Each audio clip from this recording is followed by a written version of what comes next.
Hello guys, good morning. আজকে সকাল সকাল চলে গেছিলাম পাট জাগ দিতে বা পাট পচাতে। ওই তোমরা আগের ভিডিওতে দেখেছিলে আমরা পাট চাষ করেছিলাম, পাট কাটার ভিডিও তোমরা দেখেছো। আজকে সেই পাটই চলে গেলাম পুকুরে ফেলতে বা পচাতে। তোমরা দেখতে থাকো আজকের ভিডিও। এই যে দেখতে পাচ্ছ তোমরা, আমি কাঁধে করে পাটগুলো নিয়ে যাচ্ছি এবং পুকুরে ফেলছি। আমার সাথে আরেকজন আছে হেল্পার, সে আমাকে হেল্প করছে কাজের জন্য, অনেক হেল্প করেছে। এই যে দেখতে পাচ্ছ, আমি তোমাদেরকে হাত দেখে বললাম হ্যালো গাইজ, তোমরা কেমন আছো। তারপর আবার কাজে লেগে গেলাম। এই যে পাট একাই তুলছি কাঁধে, তোমরা দেখতে পাচ্ছ। এরপর এই পাটের আটিটা, এটাকে আটি বলে, আটিটাকে নিয়ে গিয়ে এই যে পুকুরটাতে ফেলবো।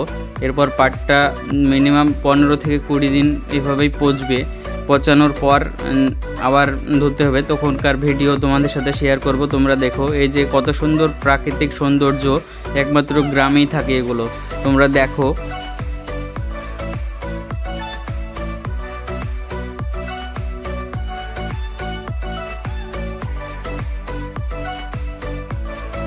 এই যে গাইজ তোমরা দেখো, আমি এইভাবে পাটগুলো এইভাবে কাঁধে নিয়ে গিয়ে পুকুরে ফেলছি।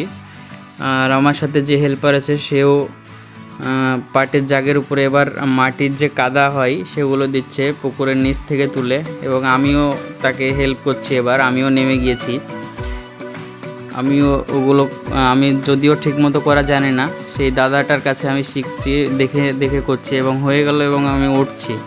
তোমরা দেখলে পুরোটা। এরপর গাইজ একটা ঘটনা ঘটে গেল, আমার গায়ে আচা নামে একটা পোকা উঠে পড়েছিল।